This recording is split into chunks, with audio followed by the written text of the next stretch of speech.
কিন্তু আল্লাহ ছাড় দেয়, ছেড়ে দেয় না।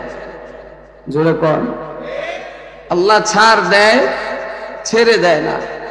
ফেরাউনকে আল্লাহ ছাড় দিছে, ফেরাউনকে ছাড় দিতে দিতে তো ফেরাউনও সুযোগ পাইছে, যেটা কয় ওইটাই দেখে কামে লেগা যায়, হাসিনার মতো যেটা কয় ওইটাই কামে লাগে, যেটা কয় ওইটাই আইন পাশ হয়ে যায়, যেটা কয় ওইটাই সমাজের মধ্যে বাস্তবায়ন হয়ে যায়, যেটা কয় ওইটাই রাষ্ট্রের মধ্যে কায়েম হয়ে যায়। তো ফেরাউন এমন সুযোগ পাইতে পাইতে এক পর্যায়ে ফেরাউন নিজেকে নিজে রব দাবি করছে। বিসমিল্লাহির রহমানির রহিম। ইয়া আইয়ুহাল্লাযীনা আমানুত্তাকুল্লাহা ওয়া কুনু মা'আস সাদিকিন।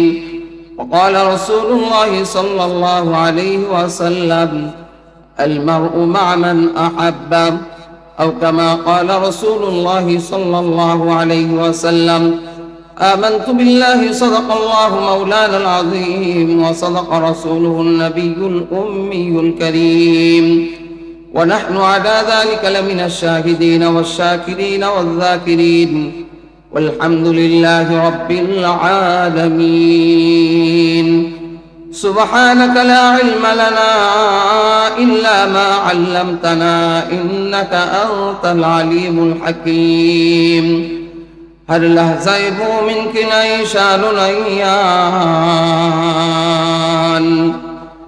هر لہزائب منك نيشان نيان. گفتار میں کردار میں اللہ کے برہان، گفتار میں کردار میں اللہ کے برہان. قہاری و غفاری و قدوس و جبروت، قہاری و غفاری و قدوس و جبروت. چار عناصر ہو تو بنتا ہے مسلمان، یہ چاروں عناصر ہو تو بنتا ہے مسلمان. সকল একটু মহব্বত জিকির করি লা ইলাহা ইল্লাল্লাহ, জোরে লা ইলাহা ইল্লাল্লাহ। আওয়াজটা নেই, আওয়াজটা নেই, এই এই বক্সটা কমান, বক্সটা কমান, বক্সটা কমান, মাইকে সাউন্ড বাড়ান। لا إله إلا الله، لا إله إلا الله، لا إله إلا الله، لا إله إلا الله، لا إله إلا الله، لا إله إلا الله محمد رسول الله সাল্লাল্লাহু আলাইহি ওয়াসাল্লাম। মাদ্রাসাতুল হিকমা হাফেজ ছাত্রদের পাগড়ি প্রদান উপলক্ষে বার্ষিক ওয়াজ ও মাহফিলের অত্যন্ত শ্রদ্ধাভাজন সভাপতি আমাদের আজকের প্রধান মেহমান, অত্র এলাকার কৃতি সন্তান, বারিধারা মাদ্রাসার সুনামধন্য মুহতামিম, হেফাজতে ইসলাম বাংলাদেশ নারায়ণগঞ্জ জেলা শাখার সম্মানিত সভাপতি হযরতুল আল্লাম হযরত মাওলানা মুফতি মনির কাসিমি সাহেব হাফিজাহুল্লাহ, আজকের প্রধান বক্তা সারা বাংলা আলোড়ন সৃষ্টিকারী মুফাসসির কুরআন হযরত মাওলানা আল্লামা শেখ হাসান জামি সাহেব হাফিজাহুল্লাহ, আজকের আরেকজন বিশিষ্ট মুফাসসির আমার পাশে স্টেজে বসা রয়েছেন, সারা বাংলা আলোড়ন সৃষ্টিকারী মুফাসসির কুরআন হযরত মাওলানা কামাল উদ্দিন দাইমি সাহেব হাফিজাহুল্লাহ সহ অসংখ্য অগণিত উলামায়ে কেরাম, সামনে উপবিষ্ট দিনদার ইমানদার মুসলমান ভাইরা, পর্দার অন্তরালের আবেদা জাহেদা মা ও বোনেরা, মহান আল্লাহ পাকের দরবারে অসংখ্য অগণিত শুকর যে আল্লাহ তাআলা আমাদেরকে বেহেশতের বাগানে মাহফিলের প্যান্ডেলে আসার বসার তৌফিক দিয়েছেন। সেজন্য মালিকের দরবারে জবান খুলে মোহাব্বতের সাথে ভক্তি ভরে আওয়াজকে দরাজ করে মুসলমানের জবানে যেমন আওয়াজ হওয়া দরকার তেমন আওয়াজে সর্বোচ্চ কণ্ঠে আকাশ বাতাস মুখরিত করে আল্লাহ পাকের শুকর আদায় করি আলহামদুলিল্লাহ। আমি আপনাদের সামনে কোরআন হাকিমের ছোট্ট একটা আয়াত কারীমা তেলাওয়াত করেছি। রাসূল আরবী সাল্লাল্লাহু আলাইহি ওয়াসাল্লামের অসংখ্য অগণিত হাদিসে মোবারক থেকে ছোট্ট একটা হাদিস পাঠ করেছি। আমার পঠিত আয়াতের মধ্যে আল্লাহ তাআলা সমস্ত ঈমানদারদেরকে উদ্দেশ্য করে দুইটা নির্দেশ করছেন। ঈমানদারদেরকে আল্লাহ তাআলা ঈমান নামক মহা দৌলত দান করার কারণে আল্লাহ কিছু বিধিবিধানও দিয়েছেন, যে বিধিবিধানগুলো মানা ঈমানদারের জন্য ফরজ। কোরআনে আল্লাহ তাফসীলি ভাবে বিস্তারিত আলাদা আলাদা বিধানের জন্য আলাদা আলাদা আয়াত নাযিল করেছেন। যেমন নামাজের জন্য আল্লাহ একটা আয়াত নাযিল করছেন, ওয়া আকিমুস সালাহ। ঠিক অনুরূপভাবে আল্লাহ যাকাতের জন্য আলাদা আয়াত নাযিল করেছেন, ওয়া আতুজ যাকাহ। হজের ব্যাপারে আল্লাহ আলাদা আয়াত নাযিল করেছেন, ওয়া আতিমুল হজ্জ ওয়াল উমরাতা লিল্লাহ। রোজার ব্যাপারে আল্লাহ আলাদা আয়াত নাযিল করেছেন, ইয়া আইয়ুহাল্লাযীনা আমানু কুতিবা আলাইকুমুস সিয়াম কামা কুতিবা আলাল্লাযীনা মিন ক্বাবলিকুম লাআল্লাকুম তাত্তাকুন। ইবাদতের ব্যাপারে আল্লাহ আলাদা আয়াত নাযিল করেছেন, ওয়া'বুদু রাব্বাকা হাত্তা ইয়াতিয়াকাল ইয়াকিন। জিকিরের ব্যাপারে আল্লাহ আলাদা আয়াত নাযিল করেছেন, ইয়া আইয়ুহাল্লাযীনা আমানু যকুরুল্লাহা যিকরান কাসীরা ওয়াসাব্বিহুহু বুকরাতান ওয়া আসীলা। কোরআন তেলাওয়াতের ব্যাপারে আল্লাহ আলাদা আয়াত নাযিল করেছেন, উতলু মা উহিয়া ইলাইকা মিনাল কিতাবি ওয়া আকিমিস সালাহ ফাকরাউ মা তায়াসসারা মিনাল কুরআন। এইভাবে আল্লাহ আলাদা আলাদা স্বতন্ত্র আয়াত নাযিল করেছেন। আমি যে আয়াত কারীমা তেলাওয়াত করেছি, আল্লাহ এই আয়াতের মধ্যে দুইটা নির্দেশ করছেন। যদি ঈমানদার এই দুইটা নির্দেশ ভালো করে পালন করে মানে, তো তার শরীয়তের সমস্ত বিধিবিধানগুলো পালন করা সহজ হয়ে যাবে। শুধু তাই না, সে আল্লাহ তাআলার মুকাররব হয়ে যাবে, আল্লাহর ওলি হয়ে যাবে। তার পাশাপাশি আল্লাহ তাকে জান্নাতের মালিক বানায় দিবে। আর আস্তে কোন সুবহানাল্লাহ। আল্লাহ তাআলা বড় মায়ার সাথে ডাক দিয়া বলেন, ইয়া আইয়ুহাল্লাযীনা আমানুত্তাকুল্লাহ। হে ঈমানদাররা, তোমরা আল্লাহকে ভয় করো। কারণ যদি মানুষ আল্লাহকে ভয় করতে পারে, মানুষের ভিতরে যদি আল্লাহ তাআলার ভয় অন্তরের মধ্যে লালন করতে পারে, তাহলে ওই ব্যক্তির দ্বারা কোনো গুনাহ করা সম্ভব না, ওই ব্যক্তির দ্বারা কোনো অপরাধ করা সম্ভব না, ওই ব্যক্তির দ্বারা কোনো জুলুম করা সম্ভব না, ওই ব্যক্তির দ্বারা চুরি করা সম্ভব না, ওই ব্যক্তির দ্বারা অন্যের উপর জুলুম করা সম্ভব না, ওই ব্যক্তির দ্বারা অন্য হক নষ্ট করা সম্ভব না, ওই ব্যক্তির দ্বারা কোনো দুই নাম্বারি করা সম্ভব না, ওই ব্যক্তির দ্বারা নামাজ ছাড়া সম্ভব না।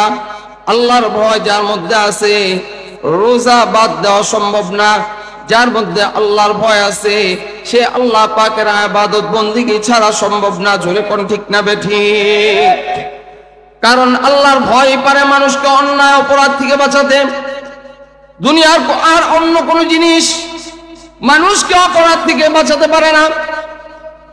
যত প্রশাসনিক ব্যবস্থাই হোক না কেন, বাংলাদেশের মধ্যে আজ থেকে 20 বছর আগে এত প্রশাসনিক ব্যবস্থা ছিল না। বর্তমান বাংলাদেশে যেই পরিমাণ প্রশাসন, এই পরিমাণ প্রশাসন 20 বছর আগে ছিল না। এত বাহিনী 20 বছর আগে ছিল না। আমার কথা বুঝে থাকলে বলেন, 20 বছর আগে অপরাধের সংখ্যা বেশি ছিল না কম? আরো জোরে কোন? 20 বছর পরে এখন অপরাধের সংখ্যা বেশি না কম? 20 বছর আগে শুধু প্রশাসন বাহিনী ছিল, পুলিশ বাহিনী, আর্মি আর বিডিআর, আর বর্তমান police, RAB, army, BDR, DSB, DGFI, NSI, গোয়েন্দা সংস্থার লোক, অনেক অভাব নাই। যদি প্রশাসন মানুষকে অন্যায় অপরাধ থেকে বাঁচাতে পারত, তাহলে বর্তমানে বাংলাদেশের মধ্যে একটা দুর্নীতি থাকা সম্ভব ছিল না। আরো জোরে শুনতে চাই, ঠিক না ঠিক? বিগত 5 তারিখের আগে আমরা দেখছি বাংলাদেশের মধ্যে এই পরিমাণ প্রশাসনের ব্যবস্থা করা হয়েছে। কেন? অপরাধ নির্মূল করার জন্য, বাংলাদেশ থেকে যাতে অপরাধ নির্মূল করা হয়। কিন্তু বেড়া দিছে ক্ষেত না খাওয়ার লিগা, বেড়াই ক্ষেত খেয়াল হয়েছে। আরো জোরে, যত দুর্নীতি, যত অপরাধ, যত অন্যায়, যত 2 নম্বরই, এর ম্যাক্সিমাম আমরা দেখেছি এর মধ্যে প্রশাসনের লোকজনই এর সাথে জড়িত ছিল। গুম করছে পুলিশের মাধ্যমে। নারায়ণগঞ্জে 7 মার্ডার, আলোচিত 7 মার্ডার, এটা হয়েছে র্যাবের মাধ্যমে। আয়না ঘর তৈরি করা হয়েছে প্রশাসনের মাধ্যমে। বাংলাদেশে অনেক মায়ের বুক খালি করা হয়েছে প্রশাসনের মাধ্যমে। বাংলাদেশে অনেক আলেম ওলামাকে গুম করা হয়েছে, খুন করা হয়েছে প্রশাসনের মাধ্যমে। সুস্পষ্ট ভাষায় বলতে চাই, 2013 সালে, 2021 সালে যেই পরিমাণ নিরীহ আলেম ওলামা জনসাধারণকে গুলি করে হত্যা করা হয়েছে, যদি 45 বছর পরে যুদ্ধাপরাধীদের বিচার বাংলাদেশে হতে পারে, লেডি ফেরাউন, ফেরাউনের বাহিনী, হাসিনার যত দোষর আছে তাদের বিচার এই বাংলার জমিনে হবেই হবে। যত অপরাধ তাদের মাধ্যমেই সংগঠিত হয়েছে আল্লাহর ভয় না থাকার কারণে। এমন কোন জায়গা ছিল না যেই জায়গায় দুর্নীতি হয় নাই। বাংলাদেশে যদি দুর্নীতির কারণে নোবেল দেওয়া হয়, তো লেডি ফেরাউন, স্বৈরাচার শেখ হাসিনার বাহিনী টপ ক্লাসে 1 নম্বরে থাকবে। একটা মেম্বার থেকে নিয়ে একদম প্রধানমন্ত্রী পর্যন্ত এমন কোন জায়গা নাই যে জায়গায় দুর্নীতি করে নাই, যেই জায়গায় অন্যায় করে নাই, যেই জায়গায় অপরাধ করে নাই, যেই জায়গায় চুরি করে। ডিজিটাল চুরি করছে, ডিজিটাল চুরি, কলমের খোঁচায় খোঁচায় চুরি করছে, কম্পিউটারের মাধ্যমে চুরি করছে, এক ব্যাংক থেকে টাকা ট্রান্সফার করে আরেক জায়গায় নিয়ে গেছে। বাংলাদেশের ব্যাংকগুলি এখন দেউলিয়া হয়ে গেছে, ব্যাংকগুলো খালি। এই ব্যাংকের টাকা, জনগণের টাকাগুলো আত্মসাৎ করে বেগমপাড়ায় বাড়ি করছে। এই চোরগুলা এখন আর বাংলাদেশে নাই, এগুলার এখন আর বাড়ি চালান দিয়েও খুঁজে পাওয়া যায় না। যদি সত্যিকার অর্থে সৎ হইতো, তাহলে বাপের বেটার মতো বুক টান করে থাকতো আর বলতো আমি অপরাধী না। কিন্তু আল্লাহ ছাড় দেয়, ছেড়ে দেয় না। জোরে কর, আল্লাহ ছাড় দেয়, ছেড়ে দেয় না। ফেরাউনকে আল্লাহ ছাড় দিছে। ফেরাউনকে ছাড় দিতে দিতে তো ফেরাউনও সুযোগ পাইছে। যেটা কয় ওইটাই দেখে কামে লেগে যায়, হাসিনার মতো। যেটা কয় ওইটাই কামে লাগে, যেটা কয় ওইটাই আইন পাশ হয়ে যায়, যেটা কয় ওইটাই সমাজের মধ্যে বাস্তবায়ন হয়ে যায়, যেটা কয় ওইটাই রাষ্ট্রের মধ্যে কায়েম হয়ে যায়। তো ফেরাউন এমন সুযোগ পাইতে পাইতে এক পর্যায়ে ফেরাউন নিজেকে নিজে রব দাবি করছে। নাউযুবিল্লাহ, আসতে কোন ফেরাউন কয় আনা রব্বুকুমুল আ'লা, আমি তোমাদের সবচেয়ে বড় খোদা। আল্লাহ তাআলা ছাড় দিছে, তারপরও সে আল্লাহ পাকের অবাধ্যতা করছে। এক পর্যায়ে নবী মুসা আলাইহিস সালাতু ওয়াস সালামকে হত্যা করার জন্য রওনা করছে। আল্লাহ তাআলার মনোনীত নবী মুসা আলাইহিস সালাতু ওয়াস সালামকে হত্যা করার জন্য রওনা করছেন। আল্লাহ মুসা নবীকে পার করে দিয়েছেন, সমুদ্র পার করে দিয়েছেন, নীল নদ পার করে দিয়েছেন কুদরতি ভাবে, সমুদ্রের মাঝখান দিয়ে রাস্তা করে দিয়েছে। ফেরাউন মুসাকে ধরার জন্য রওনা করছে। আল্লাহ যখন দেখছেন সমুদ্রের মাঝখানে আসছে, আল্লাহ আর সময় দেয় নাই, আল্লাহ সুতা টান দিছেন আর সমুদ্রের সমস্ত রাস্তাগুলো পানি হয়ে গেছে, সব একাকার হয়ে গেছে। ফেরাউন যখন ডুবা শুরু করছে, যখন তার মৃত্যু সামনে দেখে, আর সে মনে মনে বলতেছিল আমানতু বিরাব্বি মুসা ওয়া হারুন, আমি মুসা এবং হারুনের রবের উপর ঈমান আনয়ন করলাম। আল্লাহ বলতে দেয় নাই, ফেরেশতাকে বলে তার মুখের মধ্যে কাদা মেরে দাও, তার মুখের মধ্যে কাদা ঢুকায় দিছে। আর আল্লাহ বলেন আল-আনা ওয়াকাদ আসাইতা ক্বাবলু ওয়া কুনতা মিনাল মুফসিদিন, ইতিপূর্বে জমিনের মধ্যে ফিতনা ফাসাদ করছো, দাঙ্গা হাঙ্গামা সৃষ্টি করছো, আর এখন ঈমান আনয়ন করতে আসছো। এই ঈমান আল্লাহ তাআলার কাছে কাবিলে ইতিবার না। ঠিক লাগে ফেরাউনের অবস্থা এমন হইছে। আল্লাহ যেইভাবে আবাবিল পাখির মাধ্যমে হস্তি বাহিনীকে ধ্বংস করেছে, এই লেডি ফেরাউনকে বাংলাদেশ থেকে তাড়ানোর জন্য বড় কোনো হাতিয়ার ব্যবহার করা হয় নাই, অস্ত্র ব্যবহার করা হয় নাই। সাধারণ ছোট্ট ছোট্ট বাচ্চারা, স্কুল কলেজের বাচ্চারা, তাদের ধাওয়া খাইয়া এই দেশ ছেড়ে ওই দেশে পাড়ি দিতে বাধ্য হয়েছে। আল্লাহ ছাড় দেয়, ছেড়ে দেয় না। আধা ঘন্টা সময় চেয়েছে, কত আধা ঘন্টাও সময় নেই। এই জন্য আল্লাহ তাআলা বড় মায়ার সাথে ডাক দিয়া বলেন ইত্তাকুল্লাহ, তোমরা আল্লাহকে ভয় করো। মানুষের ভিতরে যদি আল্লাহর ভয় থাকে, মানুষ দুর্নীতি করতে পারে না। মানুষের ভিতরে যদি আল্লাহর ভয় থাকে, মানুষ চুরি করতে পারে না। মানুষের ভিতরে যদি আল্লাহর ভয় থাকে, মানুষ টেন্ডারবাজি করতে পারে না। জোরে কোন ঠিক না বেঠিক? আমরা এই দেশে আর টেন্ডারবাজ দেখতে চাই না। জোরে কোন ঠিক না বেঠিক?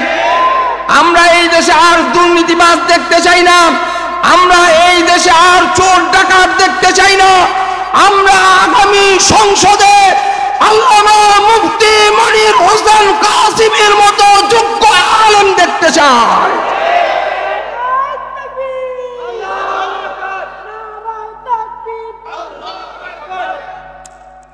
আল্লামা মুফতি মনির হোসেন কাসিমি হাফিজাহুল্লাহর মতো যদি সংসদে এমপি নির্বাচিত হয়, এমন মুত্তাকি মানুষ যদি দেশের কান্ডারি হয়, খোদার কসম করে বলি দেশের একটা টাকাও তসরুফ হতে পারে না। কারণ এই দেশে বিগত সময় যেই সমস্ত আলেমরা পার্লামেন্টে গিয়েছেন, আল্লামা দেলাওয়ার হোসেন সাইদি রহমতুল্লাহি আলাইহি পার্লামেন্টে গিয়েছেন, এমপি ছিলেন। আর এমপি কালীন সময় একটা টাকাও দুর্নীতি দেখাতে পারে নাই। মুফতি ওয়াক্কাস রহমতুল্লাহি আলাইহি এমপি ছিলেন, মুফতি আমিনী রহমতুল্লাহি আলাইহি এমপি ছিলেন। এই সমস্ত আলেম উলামা এমপি থাকা অবস্থায় এক পয়সাও দুর্নীতি দেখাইতে পারে না। তাহলে আলেম উলামারা যদি এই দেশের কান্ডারি হয়, দিনদার নেককার পরহেজগার ভালো মানুষ যদি এই দেশের কান্ডারি হয়, তাহলে মানুষ তার ন্যায্য হক পাবে, না হয় মানুষ তার অধিকার থেকে বঞ্চিত হবে। দেশে যা বরাদ্দ দেয় এই চোর আর বাটপাররা সব আইসেই তাদের আখের গুছানোর চেষ্টা করে। কথা কয় না? আইসেই তাদের আখের গুছানোর চেষ্টা করে। প্রত্যেকেই তার ধান্দা, প্রত্যেকেই তার আখের গুছায়। এই সুন্দর দেশ সোনার বাংলাদেশটাকে, এই দেশটা কিভাবে সুন্দর করে সাজানো যায়, যদি এই দেশটা দুর্নীতি মুক্ত করতে হয়, এই দেশটা যদি সত্যিকার অর্থে সোনার বাংলা করতে হয়, তাহলে ভালো মানুষের বিকল্প নাই। ভালো মানুষ যদি এই দেশে আসে, একটা মেম্বার থেকে নিয়ে একদম প্রধানমন্ত্রী পর্যন্ত প্রত্যেকটা মানুষ, প্রত্যেকটা দায়িত্বশীল যদি ভালো মানুষ হয়, তাহলে আর দুর্নীতি করার মানুষ পাওয়া যাবে না। প্রত্যেকটা মানুষ যদি আল্লাহর ভয় অন্তরের মধ্যে লালন করে, আল্লাহর ভয় অন্তরে লালন করার কারণে মানুষের টাকা নিজের টাকা মনে করে পকেটের মধ্যে ঢুকাইব না। টেন্ডার দিছে কথার কথা রাস্তার জন্য, তো 1 কোটি টাকা টেন্ডার দিছে, এর মধ্যে দেখা গেছে 50 লাখ টাকা নিজের পকেটে আর 50 লাখ টাকা দিয়ে কাজ করছে। আর রাস্তার মধ্যে রডের পরিবর্তে দিছে বাঁশ। কথা কয় বিভিন্ন জায়গায় আপনারা দেখেন নাই, রডের পরিবর্তে দিছে বাঁশ। আল্লাহর ভয় যদি থাকতো তো যতটুকু বরাদ্দ অতটুকু বরাদ্দই সে এই জনগণের পিছনে ব্যয় করার চেষ্টা করত। শুধু তাই না, নিজের টাকাও ব্যয় করে সে জনগণের খেদমত করার চেষ্টা করত, যদি প্রকৃতপক্ষে সে ঈমানদার হইত, প্রকৃতপক্ষে যদি আল্লাহর ভয় তার মধ্যে থাকত। এই জন্য আল্লাহ তাআলা মৌলিকভাবে একটা কথা বলছেন, মানুষের ভিতরে আল্লাহর ভয় থাকলে ওই ব্যক্তির দ্বারা সমস্ত ইবাদত তার দ্বারা সম্ভব। আল্লাহর ভয় থাকলে নামাজ ছাড়বে না, আল্লাহর ভয় থাকলে গুনাহ করবে না, আল্লাহর ভয় থাকলে দুর্নীতি করবে না, আল্লাহর ভয় থাকলে চুরি করবে না, আল্লাহর ভয় থাকলে ছিনতাই করবে না, আল্লাহর ভয় থাকলে রোজা বাদ দিবে না, আল্লাহর ভয় থাকলে আল্লাহ পাকের জিকির করবে, আল্লাহর ভয় থাকলে আল্লাহ পাকের কাছে রোনা জারি করবে, আল্লাহর ভয় থাকলে কোরআন তেলাওয়াত করবে, আল্লাহর ভয় থাকলে ইবাদত বন্দেগীর মধ্যে মশগুল থাকার চেষ্টা করবে। আল্লাহর ভয় থাকলে মানুষ আল্লাহর ওলি হয়ে যায়, আল্লাহর ভয় না থাকলে মানুষ হাইওয়ান আর জানোয়ার হয়ে যায়। লাহুম কুলুবুল লা ইয়াফকাহুনা বিহা ওয়া লাহুম আ'ইনুন লা ইউসিরুনা বিহা ওয়া লাহুম আযানুন লা ইয়াসমাউনা বিহা উলাইকা কাল আনআমি বাল হুম আযাল। আল্লাহ তাআলা বলেন, যাদের চোখ থাকা সত্ত্বেও দেখে না, কান থাকা সত্ত্বেও শোনে না, অন্তর থাকা সত্ত্বেও অনুধাবন করতে পারে না, শরীয়তের বিষয় আল্লাহ পাকের বিধান এগুলা বোঝে না, অনুধাবন করতে পারে না, আল্লাহ তাআলা বলেন এরা চতুষ্পদ জন্তুর চেয়ে আরো জঘন্য। দেখবেন আল্লাহর ভয় থাকার কারণে সমাজের এইখানে আলহামদুলিল্লাহ সুম্মা আলহামদুলিল্লাহ অনেক যুবক এখানে আছে, বয়স তার 20, 22, 24 বছর, 25 বছর, কিন্তু মাশাআল্লাহ তার সুন্নতি দাড়ি, মাথার মধ্যে তার টুপি, শরীরের মধ্যে সুন্নতি লিবাস। আবার অপর দিক দিয়ে দেখেন সমাজের মধ্যে এমন হাইওয়ান জানোয়ার আছে, বয়স তার 60 বছর, বয়স তার 50 বছর, এক পা কবরের মধ্যে চলে গেছে, এখনো পর্যন্ত সুদের ব্যবসা ছাড়তে পারে নাই, এখনো পর্যন্ত মিথ্যা কথা ছাড়তে পারে নাই, এখনো পর্যন্ত বিড়ি ছাড়তে পারে নাই, এখনো পর্যন্ত পরনিন্দা ছাড়তে পারে নাই, এখনো পর্যন্ত খারাপ কাজ ছাড়তে পারে নাই। যদি আল্লাহ তাআলার ভয় তার অন্তরের মধ্যে থাকতো তাহলে সে অনেক আগেই নিজেকে নিজে পরিবর্তন করার চেষ্টা করত। আল্লাহ যেইভাবে পুরুষকে নির্দেশ করছে ঠিক অনুরূপভাবে আল্লাহ নারীকেও নির্দেশ করছে। পুরুষ যেমন আল্লাহকে ভয় করবে, নারীও তেমন আল্লাহকে ভয় করবে। পুরুষ যেমন মুত্তাকি হবে, নারীও এমন মুত্তাকিয়া হবে। পুরুষ যেমন নামাজি হবে, নারীও এমন নামাজি হবে। পুরুষ যেমন জিকির করনেওয়ালা হবে, নারীও এমন জিকির করনেওয়ালি হবে। পুরুষ যেমন কোরআন তেলাওয়াত করনেওয়ালা হবে, নারীও এমন কোরআন তেলাওয়াত করনেওয়ালি হবে। কারণ নারীটা যদি ভালো হয় একটা আদর্শ মা, একটা আদর্শ সমাজ উপহার দিতে পারে। কারণ এই মার ঘরে যেই সন্তান হবে, আদর্শ মার ঘরে যেই সন্তান হবে, এই সন্তানটা অবশ্যই ভালো হবে। নেককার মার ঘরে অবশ্যই নেককার সন্তান হবে। মা যদি ভালো হয় সন্তান অবশ্যই ভালো হবে। আম গাছে আম হয়, আম গাছে জাম হয় না। জোরে কোন ঠিক না বেঠিক? ভালো মার ঘরে, নেককার মার ঘরে অবশ্যই নেককার সন্তান হয়। আর পরিমণির মতো নষ্টা যেগুলো আছে এইগুলার মধ্যে নষ্টাই তৈরি হয়। পরিমণির ঘরে খাজা মঈনুদ্দিন চিশতি হয় না, পরিমণির ঘরের মধ্যে খাজা মঈনুদ্দিন চিশতি হবে না। পরিমণির ঘরে যেটা হবে পরিমণির চেয়ে আরো বড়টা হবে। যদি মা ভালো হয় সন্তান ভালো।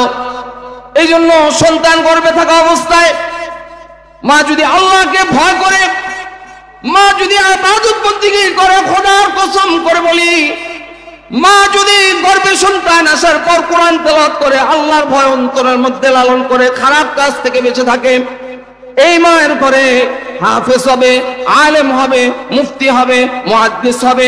এই মায়ের গর্ভে সুনাগরিক তৈরি হবে, এই মায়ের গর্ভে আদর্শ নাগরিক তৈরি হবে। আর যদি পাত্রটা খারাপ হয়, মা যদি খারাপ হয়, গর্ভে সন্তান থাকা অবস্থায় যদি মা খারাপ কাজ করে, তাহলে এই মায়ের ঘরে কোশ্চিনকালেও ভালো সন্তান হইতে পারে না। ডাক্তারদের সায়েন্স অনুযায়ী গর্ভে সন্তান থাকা অবস্থায় মা যে সমস্ত কাজ করে এটার আসর সন্তানের উপর পড়ে। ডাক্তাররা বলে গর্ভে সন্তান থাকা অবস্থায় মা যদি বেশি কথা বলে, এর আসর সন্তানের উপর পড়ে। ওই সন্তানটাও বেশি কথার আসর তার মধ্যে পড়ার কারণে, প্রভাব পড়ার কারণে সন্তানও বেশি কথা বলে। মা যদি খারাপ কাজ করে, এটার আসর সন্তানের উপর পড়ে। আর মা যদি গর্ভে সন্তান থাকা অবস্থায় কোরআন তেলাওয়াত করে, এই কোরআন তেলাওয়াতের আসর সন্তানের উপরও পড়ে। জোরে কোন ঠিক না বেঠিক? মা যদি জিকির করে, জিকিরের আসর সন্তানের উপর পড়ে। মা যদি আল্লাহ পাকের কাছে বলে, আল্লাহ ইয়া রাব্বাল আলামিন, আমার গর্ভে সন্তান নিছো মাওলা, আমাকে একটা সুস্থ অনেক সন্তান দান করো। মার উচিত ছিল গর্ভে সন্তান থাকা অবস্থায় আল্লাহর কাছে বেশি বেশি করে দোয়া করা, কারণ এই সন্তানটা পঙ্গু হইতে পারে, এই সন্তানটা অন্ধ হইতে পারে, এই সন্তানটা কানা হইতে পারে, এই সন্তানটা বোবা হইতে পারে। এই জন্য আল্লাহ পাকের কাছে দোয়া করা। আফসোস আফসোস আফসোস, কোন জমানায় আসছি, মা আল্লাহর কাছে দোয়া করবে তো দূরের কথা, এই মা গর্ভে সন্তান থাকা অবস্থায় খারাপ সিনেমা দেখার মধ্যে লিপ্ত থাকে, যার কারণে এর আসর সন্তানের উপর পড়ে। যদি মা ভালো হয়, সন্তান অবশ্যই ভালো হবে। দুনিয়ার শুরু থেকে এই পর্যন্ত যত ওলি আউলিয়া গাউস কুতুব দুনিয়া থেকে অতিবাহিত হয়েছে, প্রত্যেকটা ওলি আউলিয়ার মার দিকে তাকায় দেখেন, মা ওলি হওয়ার কারণে সন্তান ওলি হয়েছে, মা নেককার হওয়ার কারণে সন্তান ভালো হয়েছে। যত আলেম, যত মুফতি, যত মুহাদ্দিস, যত মুফাসসির, যত খতিব, যত পীর মাশায়েখ আছে, প্রত্যেকটার মার দিকে মার হালত দেখেন। মা ভালো হওয়ার কারণে ওই গর্ভে পীর হইছে, মা ভালো হওয়ার কারণে ওই গর্ভে আলেম হইছে, মা ভালো হওয়ার কারণে ওই গর্ভে কোরআন হাফেজ হইছে, মা ভালো হওয়ার কারণে ওই গর্ভে নেককার সন্তান হইছে। খাজা বখতিয়ার কাকি রহমতুল্লাহি আলাইহি দিল্লির কুতুব মিনার যার নামে এখনো দাঁড়ায় আছে। খাজা বখতিয়ার কাকি রহমতুল্লাহি আলাইহির মা তার সন্তানকে মক্তবের শিক্ষকের কাছে দিয়ে গেছে, আর শিক্ষককে বলে, হুজুর আমার সন্তানটাকে আপনি আলিফ বা তাসা পড়ান। খাজা বখতিয়ার কাকি রহমতুল্লাহি আলাইহি ছোট্ট বাচ্চা বখতিয়ার কাকি রহমতুল্লাহি আলাইহিকে বলে, বাবা বলো আলিফ বা তা সা। খাজা বখতিয়ার কাকি রহমতুল্লাহি আলাইহি বলেন, বিসমিল্লাহির রহমানির রহিম, আলিফ লাম মিম, যালিকাল কিতাবু লা রাইবা ফীহি হুদাল লিল মুত্তাকিন।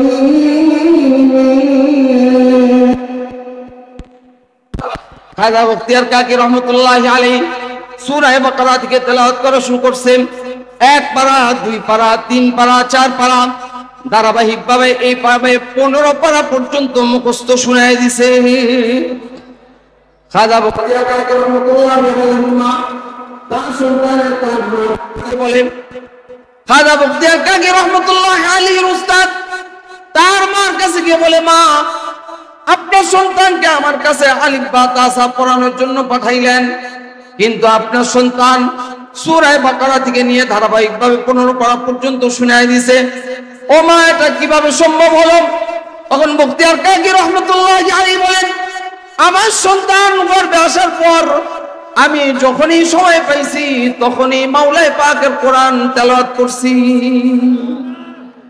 ও মা, পর্দার আড়ালের মা বোনরা, যাদের গর্ভে সন্তান আছে কোরআন পড়তে পারেন না, তো আল্লাহ পাকে জিকির করেন, আল্লাহ আল্লাহ আল্লাহ আল্লাহ আল্লাহ আল্লাহ আল্লাহ।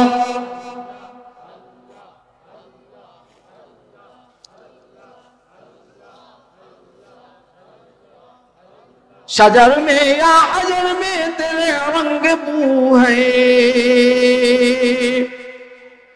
शजर में या हजर में तेरे रंग बू है, जिधर चाहता हूँ मैं इधर तू है, जिधर चाहता हूँ मैं इधर तू है।